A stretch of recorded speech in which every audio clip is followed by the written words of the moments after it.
Bonjour et bienvenue à ce cours biblique présenté par l'Église chrétienne évangélique En Chemin. Votre animateur, Réal Gaudreau, pasteur.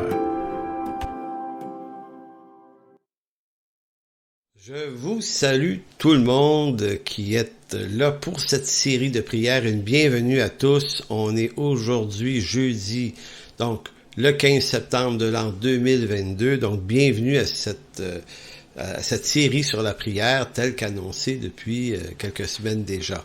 Avant de commencer, j'aimerais vous expliquer pourquoi j'ai choisi d'utiliser ou de faire cette thématique-là comme cours biblique pour cet automne, puisqu'on va se rendre sans doute jusqu'aux fêtes, peut-être un peu plus, on verra, mais toujours est-il, qu'est-ce qui m'a motivé, c'est que dans ma réflexion dernièrement, surtout l'hiver et le printemps dernier, j'en suis venu comme ça à me demander où était passée la prière dans nos vies, dans nos églises. Évidemment, on prie, hein? Moi j'ai toujours eu une vie de prière, mais je me suis dit, mais c'est pas comme avant. C'est clair, ça, que c'est pas comme avant.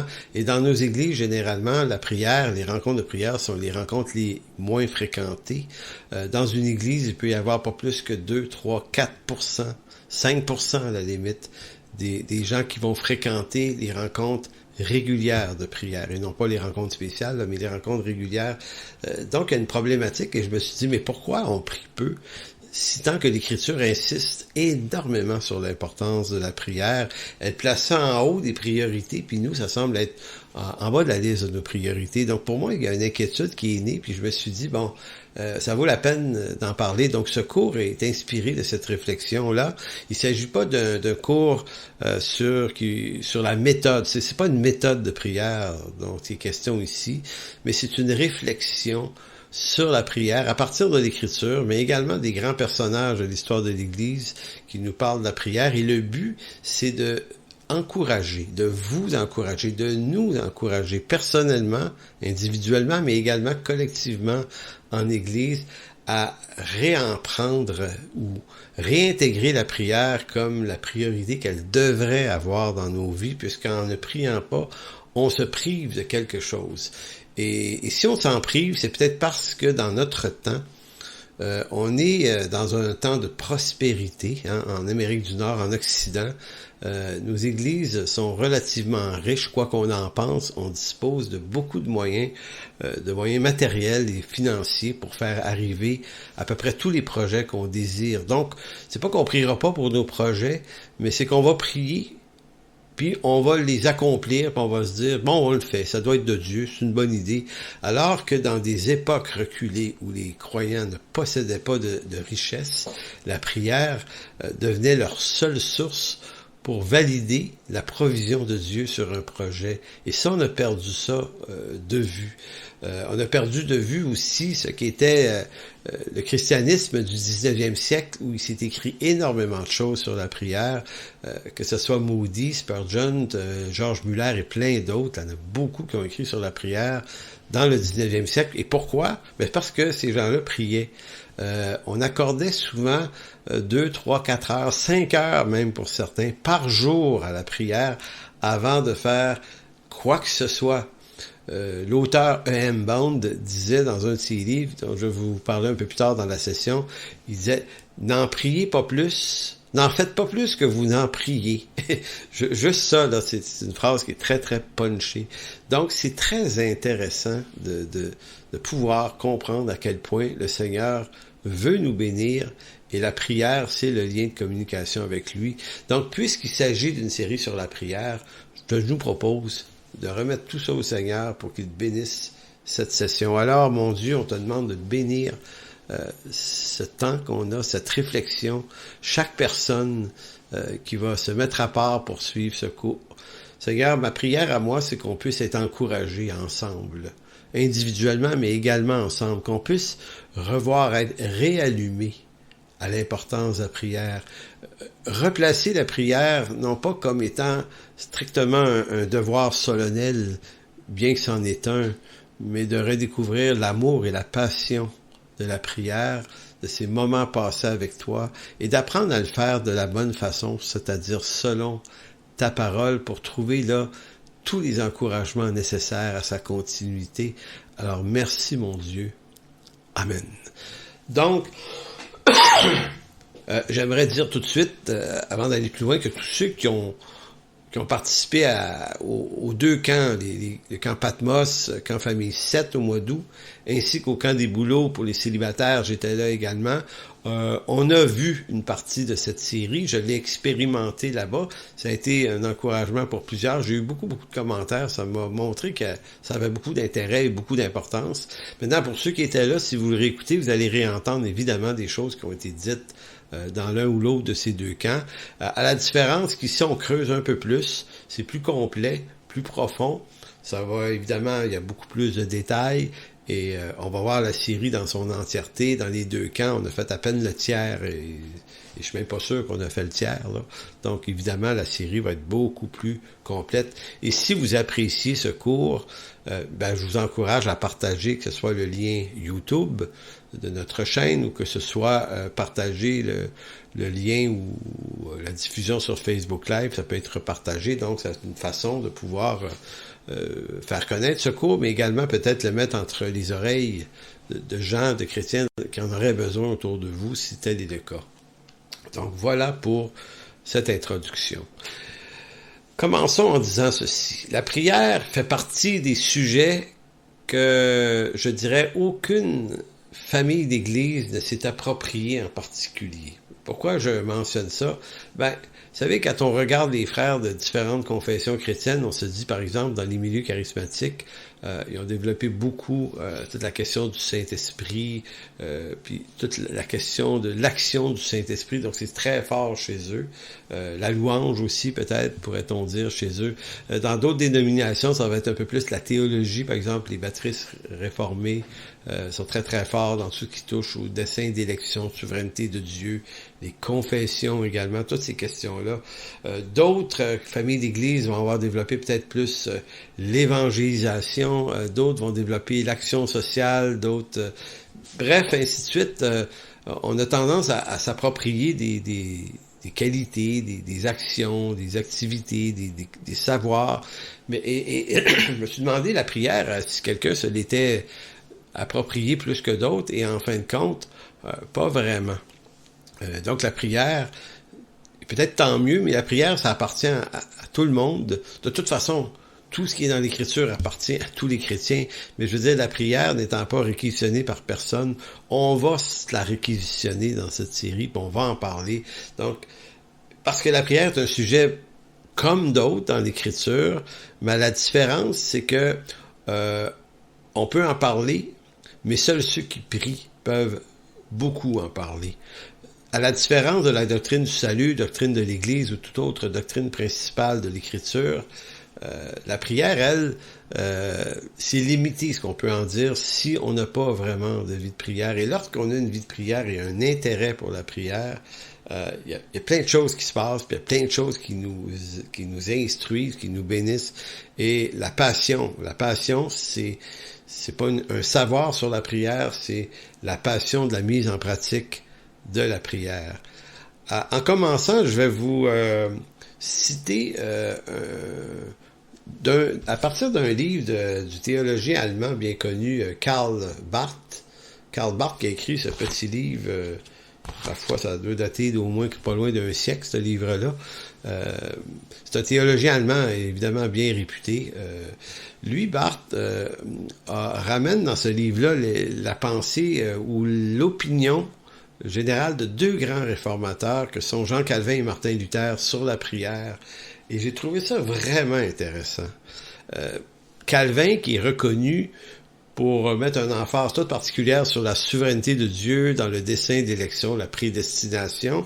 Quand on entend ça, on se dit, bon, ça peut enlever une certaine légitimité à la prière. Tu sais, on se dit, Dieu est tellement souverain, il sait tellement tout, il sait d'avance ce qui va arriver, il sait ce que je vais lui demander, et il fait toujours sa volonté de toute façon. Donc, à quoi ça me sert de lui lancer des requêtes, de le prier pour perdre mon temps? Donc, beaucoup de croyants ont perdu leur motivation à cause de ça. Mais étonnamment, Calvin parle d'un Dieu qui se laisse convaincre par la prière des hommes pieux. Voici comment il le dit. Le fait que Dieu cède aux demandes de l'homme, qu'il change son intention, qu'il exauce la prière de l'homme ne signifie pas une faiblesse de sa part. C'est lui, Dieu, qui dans sa majesté, dans sa splendeur, la splendeur de son pouvoir, l'a voulu et le veut ainsi. En répondant à la prière, il veut être pleinement Dieu, c'est-à-dire montrer toute sa gloire et sa toute-puissance. Il ne se diminue pas en cédant à notre prière. Au contraire, c'est ainsi qu'il montre l'étendue de sa splendeur. C'est vraiment intéressant. Quand j'ai lu ça, je me suis dit, oh, attends une minute, c'est intéressant. C'est-à-dire que la souveraineté de Dieu, justement, est une affirmation de l'importance de notre prière, parce que pour se montrer pleinement Dieu, il doit être capable de répondre pleinement à notre prière. C'est justement parce que notre Dieu est souverain, dit Calvin, qu'il peut agir souverainement en exaucant notre requête. Évidemment, ça l'est selon sa volonté. Un Dieu qui ne pourrait répondre à ma prière serait donc un Dieu limité par un pouvoir plus grand que le sien. C'est donc parce qu'il est souverain qu'il est capable, en tout point, de répondre et d'entendre la prière. Prière qu'il aime entendre et qu'il aime exaucer. C'est vraiment très intéressant. Donc, la souveraineté de Dieu, le dessein d'élection, n'est pas un empêchement à la prière, mais ça devient, dans cet angle-là, un encouragement. Mon Dieu est tellement tout-puissant et souverain qu'il peut m'entendre et il peut l'exaucer. Rien peut l'empêcher de l'exaucer. Rien, rien, rien. Et moi, quand j'ai lu ça, ça m'a tellement fait du bien, parce que je voulais absolument vous lire ça en introduction. Lorsqu'il parle de Luther, là je parle de Karl Barth encore, lorsque Barth nous parle de l'opinion que Luther avait de la prière, Luther, c'est beaucoup plus, comment vous allez dire, c'est plus acéré comme commentaire, mais non moins important. Il va dire, la prière est notre premier acte de reconnaissance à Dieu pour notre salut. Tout homme qui connaît Dieu doit être reconnaissant devant lui et donc doit prier. Dieu se mettrait en colère si nous ne prions pas car ce serait mépriser le don du salut qu'il nous offre en Jésus-Christ. Puisque c'est lui qui nous demande de prier, comment négligerions-nous de le faire là où il y a grâce de Dieu? L'homme prie. Donc pour Luther, en quelque sorte, négliger la prière, c'est négliger celui qui nous sauve. Et dans l'ouvrage, ça pousse un peu plus loin. L'idée, c'est que, c'est tellement intéressant, il va dire, écoutez, la prière, c'est l'autorisation d'entrer en relation directe avec ce grand Dieu, 3 fois saint. Privilège qui, dans l'ancienne alliance, n'était pas donné à tous d'entrer dans cette présence derrière le voile. Maintenant, en Jésus-Christ, le voile est déchiré.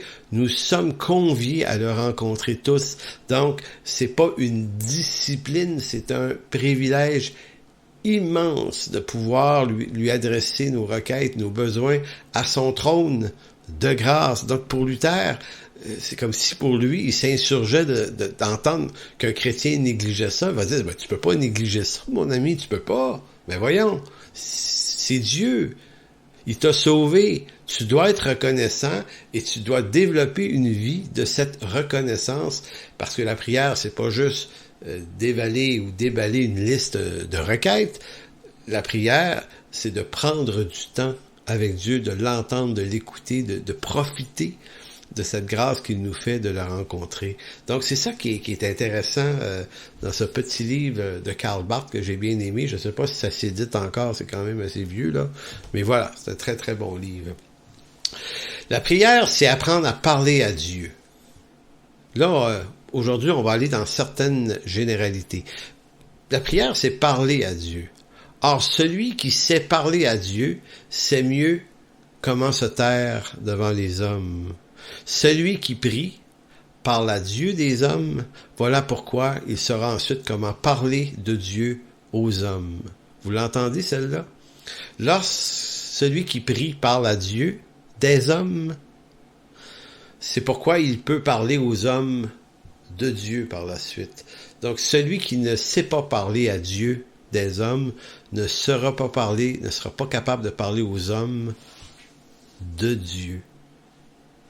Tout vient de la relation avec Dieu. Et ça montre toute l'importance et ça montre peut-être la raison de la stérilité spirituelle. Pourquoi bien des gens vont dire, moi, j'ai pas aucun succès dans l'évangélisation, j'ai pas d'impact nulle part avec ce que je fais, ce que je dis. On dirait que ça.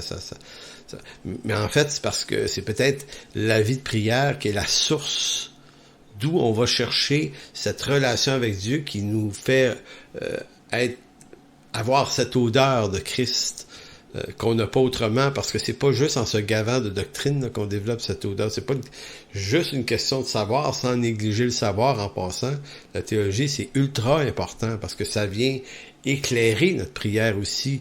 Sauf qu'on peut pas juste se garnir de connaissances et négliger la prière, ou compenser par un savoir énorme, et négliger la prière. Puis on peut pas non plus juste prier puis négliger l'écriture, parce que là on va prier n'importe quoi. On priera plus selon sa volonté. Donc ces deux piliers-là, prière et théologie, vont ensemble. Donc prier, c'est apprendre à parler à Dieu. Puis c'est pour ça que je dis celui qui parle à Dieu, c'est ensuite mieux comment parler aux hommes de Dieu. On reconnaît un chrétien qui sait prier pour les hommes, en ce qu'il cessera d'accuser les hommes d'être des hommes devant les hommes. C'est assez évident, ça. Quand on prie pour les gens, quand on prie pour les gouvernements, quand on fait tout ce qui nous est demandé, et soit dit en passant, aucun texte dans l'Écriture dit de prier contre les gouvernements. L'apôtre Pierre, mais surtout Paul, insiste de prier pour eux et non pas contre eux. Ils sont souverainement là par la volonté de Dieu. C'est Dieu qui élève les rois, c'est lui qui les abaisse. Donc, il nous a demandé de prier pour eux afin qu'on puisse mener une vie paisible. Donc, prier pour les hommes. Prier que ce soit les gouvernements ou que ce soit n'importe quel homme. Prier pour les gens avec qui on travaille. Prier pour nos familles. Prier nos voisins. Prier pour nous. Plus on va adresser à Dieu des prières pour eux, moins on va parler... Moins on va parler dans leur dos. Moins on va parler contre eux. Donc, prier, c'est apprendre à dire les choses au bon endroit, plutôt que de se faire entendre par la multitude de nos paroles insensées et souvent calomnieuses. Ecclésiaste, chapitre 5, versets 1 et 2, Ecclésiaste 5, 1 et 2 nous dit « Prends garde à ton pied lorsque tu entres dans la maison de Dieu. Approche-toi pour écouter, plutôt que pour offrir le sacrifice des insensés, car ils ne savent pas ce qu'ils font le mal. » Donc, ne te presse pas d'ouvrir la bouche et que ton cœur ne se hâte pas à exprimer une parole devant Dieu, car Dieu est au ciel et toi sur la terre, que tes paroles soient donc peu nombreuses. Il y a ça aussi dans la prière. Donc, ce que ce texte-là nous dit, c'est pas de pas parler, de pas rien exprimer au Seigneur, mais de pas se presser, de se présenter dans la présence de Dieu en prétendant tout savoir ce que devrait être la repentance des autres, parce que c'est souvent ce qu'on fait, on prie pour que les autres changent, pour que la repentance, Dieu les amène à repentance, que ce soit des incroyants, on veut qu'ils se convertissent évidemment, mais que ce soit souvent des situations conflictuelles autour de nous, on demande que Dieu change, mais les change. Et dans ce texte-là, il y a comme un écho d'une autre affaire qui nous est dit. Elle dit, ne te presse pas d'ouvrir la bouche, mais écoute Dieu. Peut-être que l'écoute de Dieu va freiner ton élan de prier pour que les autres se repentent et tu vas être amené toi aussi dans une repentance. Donc la prière nous fait parler à Dieu, évidemment, mais la prière doit surtout devenir un lieu où on laisse Dieu nous sonder. Psaume 139, sonde-moi, ô Dieu, nous sonder par sa parole. Prier, c'est parler, mais c'est probablement davantage apprendre à écouter. Donc, c'est souvent là que le bas blesse, parce que beaucoup de gens vont dire, ouais, mais moi j'ai arrêté de prier parce que Dieu me répondait pas, tu sais, il se passait rien. Ouais, mais si ta prière n'était que l'évocation d'une liste de requêtes, c'était juste ça, fais ci, fais ça, fais ci, fais ça. En d'autres mots, je deviens Dieu sur Dieu qui lui dit qu'est-ce qu'il devrait faire. Change la vie d'un tel, fais ci, fais ça, trouve-moi une nouvelle job. Bon, il y a des moments pour ça, pour la requête, mais lorsque notre vie de prière n'est qu'une vie de requête, ben on va s'éteindre. Mais lorsque la prière devient un lieu d'écoute, pour recevoir de l'instruction aussi par l'Écriture, et tout ça vivifié par l'Esprit Saint, eh bien là, on est dans une toute autre affaire.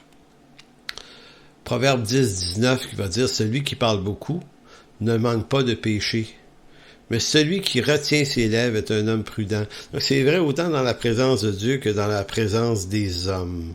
Apprendre à se taire, à parler moins. D'ailleurs, je m'envoie le reflet, moi je suis quelqu'un qui parle beaucoup, là. Fait que c'est bon pour moi, ça. Transformation du cœur. La prière n'est pas un exercice de piété qui relève d'une capacité intellectuelle. Évidemment, je ne veux pas complètement évacuer l'aspect du contenu intellectuel. Prier, c'est dire des choses et c'est d'apprendre à les dire selon un bon contenu, un contenu théologiquement viable et fiable, qui est l'Écriture. Donc, il y a un savoir dans ça, mais ça relève pas strictement de cette capacité intellectuelle. La prière est une rencontre avec Dieu qui transforme le cœur de l'homme par l'odeur de celui qui nous reçoit dans sa sainte présence. Donc, j'aime beaucoup utiliser cette expression de l'odeur de Christ que Paul utilise dans sa lettre aux Corinthiens, mais c'est que quand j'étais jeune, on allait dans une usine de poissons à Chandler, en Gaspésie, d'où ma mère venait. Il y avait une usine à morue là-bas, les morutiers venaient, puis quand on allait chercher de la morue, on rentrait dans cette espèce de place où on taillait les morues, là. Il y avait plein de monde qui travaillait là-dedans, puis ça sentait fort le poisson, puis quand on restait là un peu assez longtemps, bon, on sentait la morue. Tout comme si vous allez dans un endroit où il y a plusieurs fumeurs, votre linge va s'imprégner de cette odeur. Bien, c'est intéressant parce que si on veut dégager l'odeur de Christ, ben il faut se tenir avec lui. Il faut aller là où son odeur est riche, et elle est riche en sa présence. Elle est riche dans nos églises, la présence de Christ. Elle est riche dans la louange, dans l'adoration, mais elle est surtout riche d'abord dans l'Écriture et dans la prière. Donc, on peut se donner toutes les apparences spirituelles de la maturité, mais on ne pourra jamais imiter les fruits de l'odeur de la prière. Et si on veut, ben c'est seulement en priant qu'on va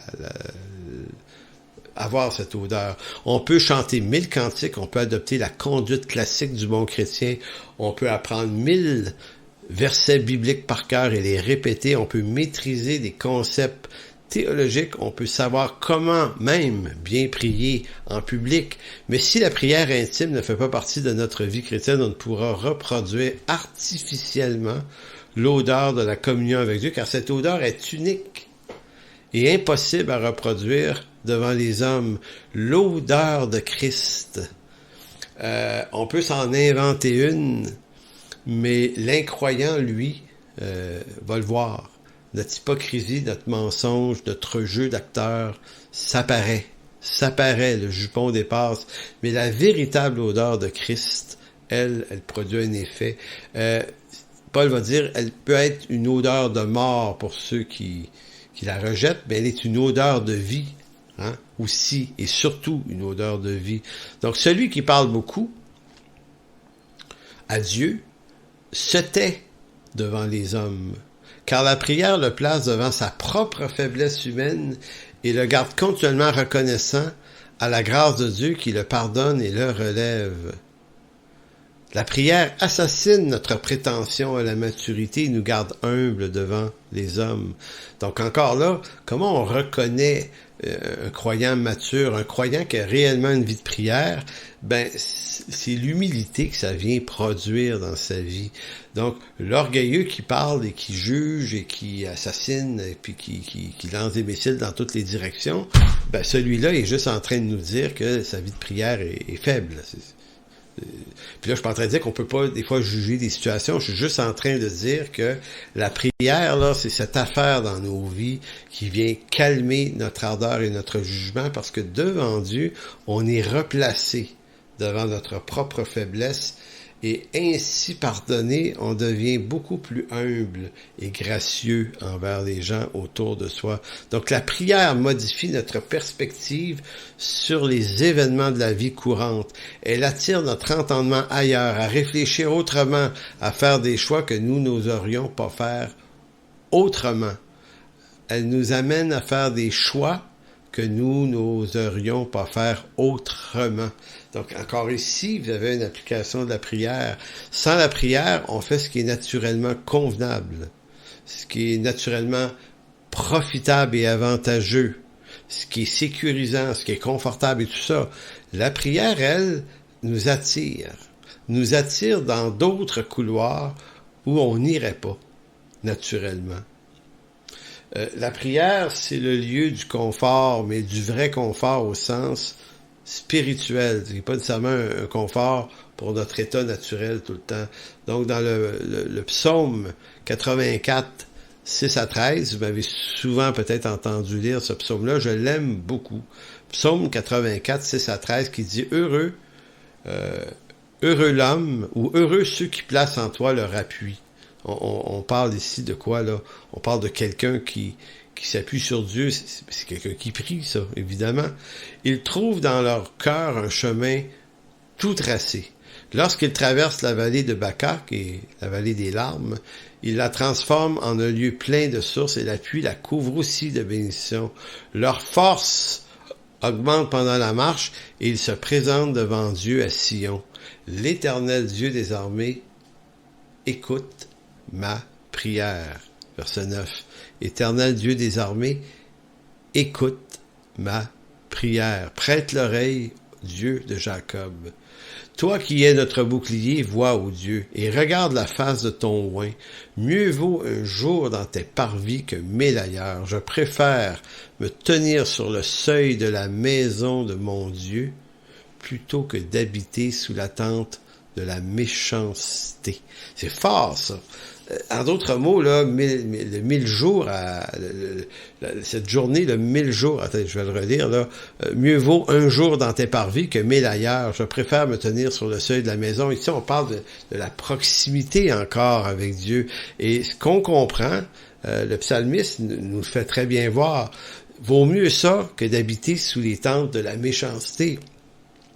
De la culture moqueuse de ce monde, de toutes ces affaires qui sont dégradantes, qu'on nous présente dans ce monde comme étant de la culture. No way, on se tient pas là. On évite d'habiter sous la tente de toutes ces formes de méchanceté, de distorsion de l'ordre donné par Dieu. Donc c'est aussi ça, par ça qu'on reconnaît une personne qui a une vie de prière. Une vie de prière, ça conduit à chasser des affaires de sa vie, à ne plus endurer certaines affaires qui peut-être fait rigoler plein de monde ou amuse plein de monde. Mais la sainteté de la présence de Dieu nous réinstruit. Il y a comme une sanctification dans la prière qui ici vient par une conviction que la parole produit par son esprit. On ne peut plus entendre, voir et s'exposer à n'importe quoi. Mais ça, c'est encore une fois, c'est pas juste le fruit d'une décision rationnelle, c'est parce qu'on se tient sur le seuil de la maison de Dieu plutôt que d'habiter sous les tentes de la méchanceté. Verset 12, car l'Éternel Dieu est un soleil et un bouclier. L'Éternel donne la grâce et la gloire, il ne refuse aucun bien à ceux qui marchent dans l'intégrité. L'Éternel des armées, heureux l'homme qui se confie en toi, verset 13. Pardon. Heureux l'homme qui se confie en toi, donc ici, référence encore à la vie de prière. Se confier en Dieu, c'est prier, c'est lui faire connaître nos situations. Donc le psalmiste est très très riche, je trouve, en affirmation dans le psaume 84. Donc, on reconnaît un intercesseur par l'effet de Dieu dans sa vie. Si Christ vit en moi, comme Paul le dit, alors j'aurai le cœur, le fruit et l'empreinte de sa personne, de sa présence dans ma vie par la manifestation de son caractère. J'aime bien dire son caractère, le caractère de Dieu, se décline par les 9 éléments du fruit de l'esprit de Galates 5, 22. Ce n'est pas que ça, mais l'amour, la joie, la paix, la maîtrise de soi, c'est le fruit. Donc, on reconnaît un chrétien ou la maturité d'un chrétien par quoi? Par son savoir, sa connaissance, son action, son implication? Non, pas vraiment. Le fruit, c'est le fruit de l'esprit. Donc, c'est la douceur, la joie et l'amour des autres. C'est tout ça qui est vraiment le fruit prépondérant. Maintenant, on peut lire Galates 5:22, mais après l'avoir lu, ce qui est important, c'est de comprendre qu'on peut pas le reproduire, ça, dans nos vies. Par contre, on peut se tenir dans la présence de celui qui peut le produire en nous, et ça, c'est encore la prière. On ne parle pas ici de prier seulement avant de manger ou avant de se coucher ou en se levant le matin. Ici, on parle davantage d'un moment que l'on réserve pour Dieu. Généralement tous les jours, des fois c'est pas possible, c'est pas grave de pas l'avoir fait tous les jours. Là. C'est pas une question de le faire absolument tous les jours, parce que vous le savez, on a des vies des fois qui fait que des journées que ça se peut pas, ou que ça se peut moins. Mais vous savez, j'avais entendu quelqu'un dire un jour, pour montrer un exemple de ça, il dit, tu sais, quand on est marié, on vit avec quelqu'un, évidemment, ça se peut qu'une journée, on n'ait pas eu le temps de se parler pour X, Y, Z raison, l'occupation. Fait que ça se peut qu'on n'ait pas eu le temps de passer du temps ensemble, ma femme et moi. Il se peut que ça s'étire sur 2 jours ou 3 jours, une raison de déplacement, de voyage, il se peut, là. Mais si ça fait 1 an qu'on ne s'est pas parlé, là, il y a un problème, là. Tu sais, 1 an, là, il y a un problème. Ben, c'est un peu la même chose avec le Seigneur. Il y a un problème quand on se parle plus. Il y a vraiment un problème. Maintenant, tournez dans 1 Thessaloniciens 5:16. Comment ne pas introduire la thématique de la prière sans faire mention de ce texte de l'apôtre Paul qui expose clairement la volonté de Dieu concernant la prière? Dit-il au verset 16 de 1 Thessaloniciens 5, 3 choses. 3 choses importantes. La première, c'est soyez toujours joyeux, priez sans cesse et rendez grâce en toutes choses. Donc, soyez toujours joyeux, priez sans cesse et rendez grâce en toutes choses. Virgule. Pourquoi? Car c'est à votre égard la volonté de Dieu en Jésus-Christ. Donc, l'apôtre est très explicite. Il dit pas soyez joyeux, mais de temps en temps. Priez quand ça vous tente. Rendez grâce, bon, au fond, si vous l'avez à cœur. Non, ici, c'est comme, c'est un impératif, là, c'est soyez, priez, rendez, 3 choses, car c'est à votre égard, c'est la volonté de Dieu en Jésus-Christ. Et remarquez que les 3 choses sont dites avec intensité. C'est soyez toujours joyeux, toujours. Le verset 17 sur la prière, c'est sans cesse, ce qui veut dire toujours. Et rendez grâce en toutes choses, donc toujours, sans cesse. Donc, vous voyez, c'est pas soyez quelquefois joyeux, priez de temps en temps, puis rendez grâce si ça vous tente. Je le répète, mais voyez-vous, l'intensité de l'information de Paul est intéressante, et ça vaut la peine de s'y arrêter. L'expression prier sans cesse, c'est adialeptos, veut dire sans fin, exprime l'idée de ne jamais se relâcher dans ces 3 choses, la joie, la prière et l'action de grâce. En ce sens, la prière n'est pas décrite dans ce texte comme une activité coutumière à la manière des Juifs qui devaient prier 3 fois par jour. Et il faut comprendre maintenant, c'est ça qui est l'intérêt d'une série sur la prière. Dans la continuité de l'Ancien Testament, la prière, ça existe déjà là dans le monde des Juifs. Paul savait prier, là. Les apôtres aussi. Un Juif, ça connaît la prière. Ça fait partie d'une routine de prière 3 fois par jour. Je vais expliquer ça tout à l'heure. Mais l'apôtre Paul ici amène les choses à un autre niveau. Maintenant, c'est plus 3 fois par jour. Dans la Nouvelle Alliance, on est en relation avec Dieu 24 heures sur 24. On prie sans cesse. Et c'est pas sans cesse au sens qu'on prie 24 heures sur 24, on ne mange plus et on ne va pas travailler. C'est dans cette idée, comment dire ça? C'est tout le temps là. Ça fait partie de notre réalité de vie. On est toujours dans cette réalité-là. Donc, la loi judaïque, elle, je tiens à le préciser encore sur la prière, donc ça signifie notamment, pour faire une application, c'est qu'en toute chose qui se produiront, on rendrait grâce à Dieu en toute chose qui arrive. même les moins bonnes. On apprend à rendre grâce aussi pour ça. On apprend à laisser la joie triompher de la tristesse. Ça veut pas dire qu'on peut pas être triste des fois, mais la joie, c'est le plancher de nos vies qui est en dessous, là. Donc, pour la prière, ça veut dire qu'en toute chose, je vais toujours me recommander à l'Éternel, lui faire connaître mes difficultés, mes besoins, mes angoisses, mes anxiétés, mais également prendre du temps avec lui. Donc, la prière ici est placée comme étant maintenant une réalité de tous les jours. Donc, c'est dans ce sens-là qu'est adialeptos sans cesse. La loi judaïque, elle imposait de prier 3 fois par jour, matin, après-midi et soir à la tombée de la nuit. On appelle la première prière du matin le shaharit, prière du matin, le mina, prière de l'après-midi, et havit ou mahaviv, la prière du soir. Mon hébreu n'est pas très bon, mais ça, c'est pas ça qui est important ici. Mais c'était les 3 types de prières qu'on faisait.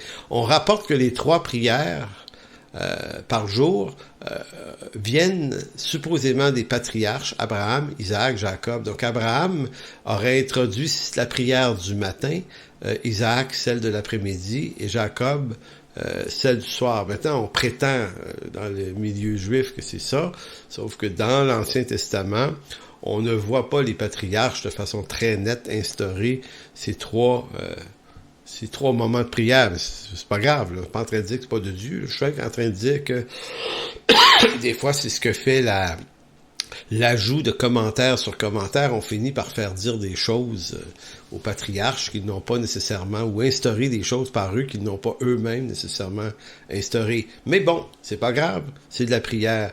Maintenant, si pour eux, on prie, ben, si on a des requêtes, après la prière du matin, on risque d'attendre l'après-midi pour la présenter. Puis si on en a en fin d'après-midi, on risque d'attendre en fin de soirée. Il y a des moments, ça veut pas dire que les Juifs ne priaient pas de ces moments-là en passant. Là, je veux juste montrer que c'est codifié dans des règles, dans des pratiques. C'est le judaïsme, mais c'est une religion autre que le christianisme qui, outre le fait a des racines vétérotestamentaires, l'Ancien Testament n'en est pas moins une croyance, une religion complètement différente, puisque c'est du judaïsme que sont sortis les apôtres et qu'ils ont quitté et qu'ils ont rejeté. C'est quand même quelque chose.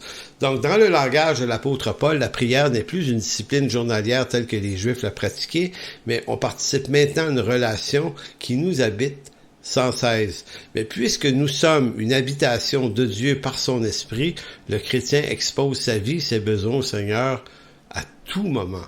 Le texte de l'apôtre Paul, en 1 Thessaloniciens 5, 17 et 18, expose l'idée que la joie, l'action de grâce et la prière sont l'essence même de la vie du chrétien. Malheur, déception, deuil, tribulation affectent évidemment l'humeur temporaire d'un croyant, mais au fond de lui-même, le chrétien reste joyeux parce qu'au-delà de tout, il est gracié par Dieu et promis à une vie éternelle. C'est intéressant, allez dans Philippiens 2, l'apôtre Paul qui dit « Soyez toujours joyeux ». Vous savez, quand on affirme quelque chose dans une prédication, la grande question, c'est pas juste si l'affirmation est juste, mais est-ce que nous qui l'affirmons sommes en train de vivre ça concrètement? Est-ce qu'on est des modèles de l'affirmation qu'on fait? Donc, quand l'apôtre Paul insiste sur d'être toujours joyeux, il dit, c'est ce qu'on a lu, c'est à votre égard la volonté de Dieu, soyez toujours joyeux. Or, Paul, un jour, se retrouve en prison. Et de cette prison, doit écrire une lettre, des lettres. La lettre aux Éphésiens a été écrite en prison, mais celle aux Philippiens aussi. Donc ici, cette lettre-là est écrite de la main d'un homme enchaîné dans un cachot. On ne sait pas quelles étaient les conditions de sa détention exactement, mais les prisons du temps de l'apôtre, les prisons romaines, étaient sans doute pas les prisons d'aujourd'hui avec tous les conforts et les droits qu'on y a. Donc Paul va écrire de sa main ces versets qui sont encore plus précieux du moment où on a compris que l'homme était emprisonné. Donc, Philippiens 2,14. Philippiens 2,14, Paul dit « Faites toutes choses sans murmure ni hésitation, afin que vous soyez irréprochables et purs des enfants de Dieu irrépréhensibles au milieu d'une génération perverse et corrompue, parmi lesquels vous brillez comme des flambeaux dans le monde, portant la parole de vie, et je pourrai me glorifier au jour de Christ de n'avoir pas couru en vain, ni travaillé en vain. Et même si je sers de libation pour le sacrifice et pour le service de votre foi, je m'en réjouis, et je me réjouis avec vous tous, car vous aussi réjouissez-vous de même, et réjouissez-vous avec moi. Donc, le mot « se réjouir » là, revient 4-5 fois à partir du verset 17. Je m'en réjouis, je me réjouis, réjouissez-vous avec moi. Comment un homme dans une prison pouvait-il avoir autant de joie? Et si je lis ça, je fais un clin d'œil par rapport aux résistances que certains pasteurs canadiens, que certains ont regardé comme des héros, mais qui au fond pour moi n'en étaient pas, puisque lors de leur arrestation, ils n'ont pas manifesté cette joie du Saint-Esprit, ils ont manifesté colère et insultes contre les policiers qui les ont arrêtés. Donc, si ça s'est pas bien passé, c'était à cause d'une résistance de leur part à leur arrestation. Quand on est arrêté pour notre foi, c'est à peu près toujours injuste. La question pour Paul, c'est pas est-ce que c'est injuste ou juste que je sois ici. Non, c'est est-ce que c'est de Dieu ou pas. Et puisque c'est de Dieu, parce qu'on marche avec un Dieu souverain, Paul se réjouit toujours. Donc moi, quand je vois des croyants maugrer continuellement et manifester des fruits de colère, je me dis, OK, mais c'est parce que, excusez, mais c'est parce que tu connais pas le Seigneur. Tu connais pas cette écriture. Tu connais pas ce fruit de l'esprit. En tout cas, c'est pas ça qui t'envahit en ce moment. Pas en train de dire que t'es pas sauvé. C'est en train de dire que t'es dans une forme d'égarement. Parce que le fruit recherché nous est décrit dans la parole et non pas dans nos émotions. Dans la même lettre au chapitre 4, Philippiens 4.4, qui est un texte ultra connu, Paul continue sur la joie encore. « Réjouissez-vous toujours dans le Seigneur. Je le répète, réjouissez-vous. » C'est un gars en prison, là. Que votre douceur soit connue de tous les hommes. Même les bourreaux là de la prison. Le Seigneur est proche, ne vous inquiétez de rien, mais en toute chose, faites connaître vos besoins à Dieu par des prières et des supplications, avec des actions de grâce. Pourquoi? Pas parce que Dieu va m'ouvrir la cage de la prison, bien qu'il peut le faire, mais parce que la paix de Dieu qui surpasse toute intelligence gardera vos cœurs et vos pensées en Jésus-Christ. Je vais y revenir un peu plus loin dans la session, peut-être dans 7-8 semaines environ. On va revenir sur ce texte-là. On va le travailler en profondeur en vue de montrer que l'intention de Dieu n'est pas toujours de nous délivrer de la situation difficile qu'on traverse, mais de nous maintenir dans la paix de Dieu qui surpasse toute intelligence, qui garde nos cœurs et nos pensées en Jésus-Christ malgré la difficulté. Nous, on prie toujours pour la délivrance. Puis c'est la délivrance qui nous amènerait la joie et la paix. Alors que Paul dit, non, la paix, la joie, ça peut être donné par Dieu malgré la difficulté. Pourquoi avoir lu les deux textes de Philippiens 2.14 et Philippiens 4.4? Ben, c'était pour vous dire que si l'apôtre Paul nous enseigne à être joyeux et à l'être toujours, et à prier sans cesse, à rendre grâce en toutes choses, tel qu'on a vu dans 1 Thessaloniciens 5, ben c'est parce que ça faisait partie de sa réalité spirituelle à lui. Donc, il semble que la prière soit pour quelque chose dans cette joie permanente de l'apôtre. Ici encore, prière, action de grâce, joie, sont présentés comme des vecteurs de paix qui habitent le cœur de l'enfant de Dieu. Maintenant, ce qui est important, et on va aller vers la conclusion de cette première séance sur ce sujet-là, la joie, l'action de grâce, c'est pas un déni des souffrances. Lorsqu'un croyant traverse des moments difficiles, il est facile de lui faire ce que j'appellerais, moi, des commentaires non sollicités ou des conseils non sollicités. Donc, un croyant est dans la souffrance, puis on lui dit qu'il ne devrait pas l'être, parce qu'il devrait être joyeux. Elle dit, ben oui, c'est ça qui est écrit. Oui, mais attention, Attention, il y a des phases, il y a des phénomènes qu'on traverse dans ça, il y a des humeurs.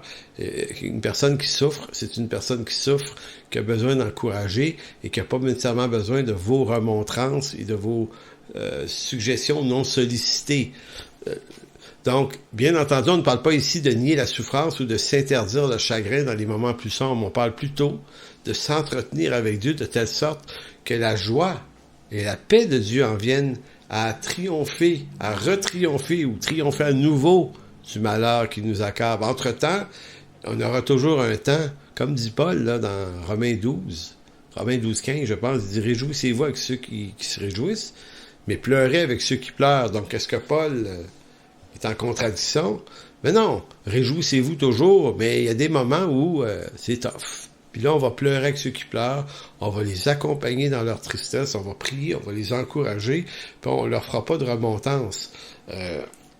Ecclésiaste 3, hein, le fameux texte qui dit qu'il y a un temps pour toute chose, un temps pour toute chose sous les cieux, un temps pour naître, un temps pour mourir, un temps pour planter, un temps pour arracher, un temps ce qui a été planté, un temps pour tuer, un temps pour guérir, un temps pour abattre, un temps pour bâtir, un temps pour pleurer, un temps pour rire, un temps pour se lamenter et un temps pour danser, un temps pour lancer des pierres, mais un temps pour ramasser des pierres, un temps pour embrasser et un temps pour s'éloigner des embrassements et ainsi de suite. Donc, il est un état de joie et de paix plus profond et riche que toutes les souffrances qui nous semblent insupportables. Et des fois, elles le sont insupportables, mais Dieu nous secourt par sa paix.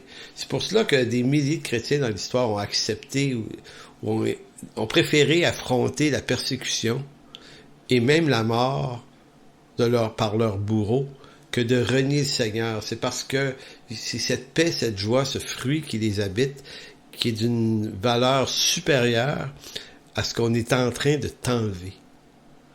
Mais ça se cultive où? C'est pas en allant prier cet après-midi ou demain ou c'est OK Seigneur, je veux ça maintenant. C'est un muscle, la prière. C'est un muscle, se tenir avec Dieu. On devient pas quelqu'un qui fait de l'haltérophile, qui est capable de lever des poids immenses sur ses épaules à l'arraché. On devient pas ça en quelques semaines. C'est des années d'entraînement. Mais on y parvient si on s'entraîne. Je pense que cette capacité d'endurance vient de la proximité avec Dieu, parce que plus un croyant se tient dans les parvis de l'Éternel, plus l'odeur de Christ lui collera à la peau. Le caractère de Christ, le fruit de l'Esprit de Christ. La prière ne sert pas à influencer Dieu. D'abord, elle permet davantage à Dieu de nous influencer. Donc, l'Église de notre temps ne sait probablement plus prier. Moi, je me suis beaucoup intéressé au mouvement des réveils.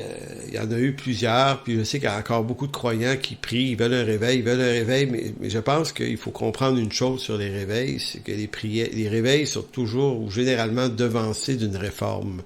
C'est-à-dire que les réveils dépendent de la pleine souveraineté de Dieu. C'est lui qui les fait arriver.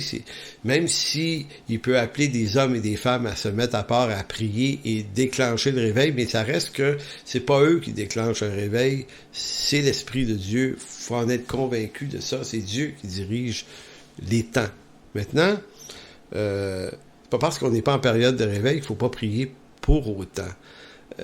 Quand je regarde les personnages du 19e siècle, je sais pas si je l'ai dit, là, mais ils ont écrit énormément de livres sur la prière. Qu'on parle de Spurgeon, de George Muller ou de plein d'autres, là.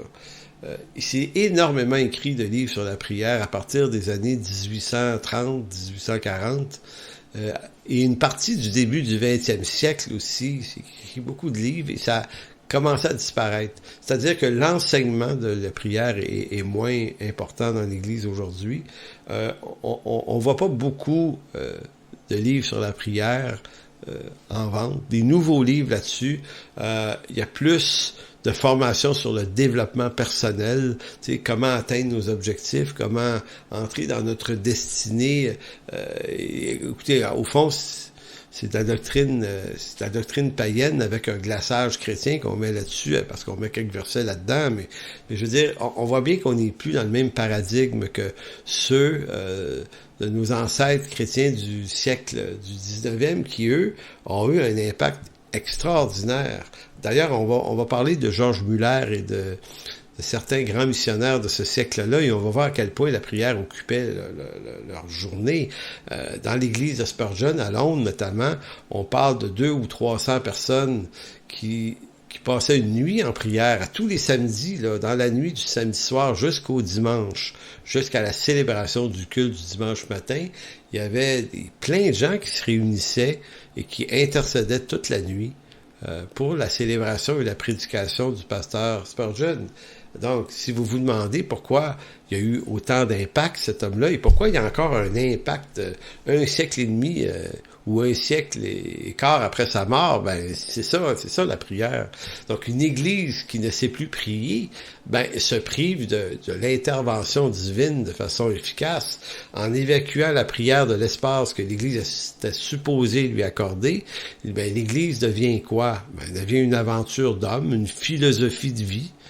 Qui est abandonnée aux rêveries visionnaires des hommes qui la composent ou qui la dirigent. Une église qui prie peu ou pas ne suit plus vraiment le Christ, mais suit ceux qui la dirigent selon leur vision et leurs aspirations. Donc, et c'est assez fascinant, il faut le remarquer, dans la plupart, dans beaucoup d'églises aujourd'hui, on suit la vision du gars.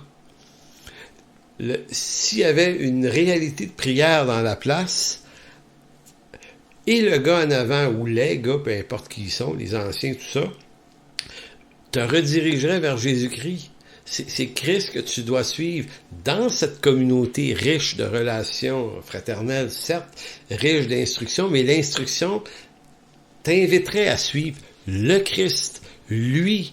Maintenant, on dirait que c'est ça qui change. Quand la prière est moins présente, ben là, on a des plans, des projets, et on suit ça. On dit, gars, le Seigneur, il est où le Jésus là-dedans? Il est avec nous autres, t'inquiète pas, il est dans notre affaire, c'est sûr. Mais il y a toute une superposition qui a été subtilement modifiée, puis c'est pas malveillant intentionnellement, j'en suis sûr, c'est qu'on est dans ce temps-là où on produit des idées, des projets, puis on a la richesse pour le faire.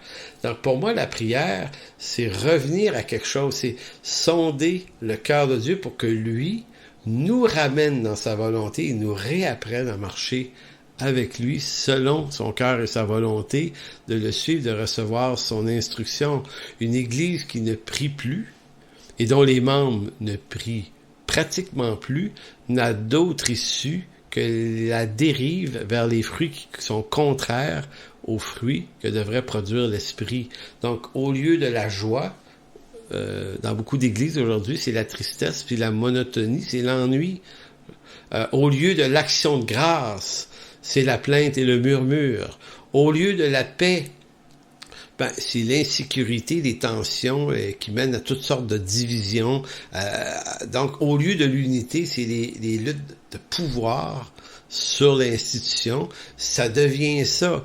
Au lieu de la prière, ben, c'est le silence et la créativité adamique. Curieusement, l'Église de notre temps est sans cesse en train de ne pas prier, mais de faire 1001 autres choses. Pourtant, l'apôtre affirme avec clarté que c'est la volonté de prier sans cesse, de la sorte. Alors, pourquoi sommes-nous sans cesse occupés à faire toute autre chose que de prier sans cesse? Donc, si vous voulez bien, on va s'interrompre cette semaine ici et on va poursuivre ça la semaine prochaine, qui va être jeudi le 22. Donc, si vous avez apprécié ce clip, cette première séance, je vous invite peut-être à la partager sur vos réseaux sociaux, comme ça, on va pouvoir être nombreux à pouvoir s'encourager dans la prière. Donc, merci Seigneur de bénir ce moment, cette étude, ces textes, cet éclaircissement sur la parole. Et je te prie d'abord pour moi et notre propre Église, Seigneur, de nous ramener à une repentance là-dessus, afin qu'on puisse redécouvrir la joie de notre salut à travers la passion d'une relation vivante et entière avec toi. Merci Jésus. Amen. Donc je vous salue tout le monde, que Dieu vous garde. Alléluia, amen. Voilà.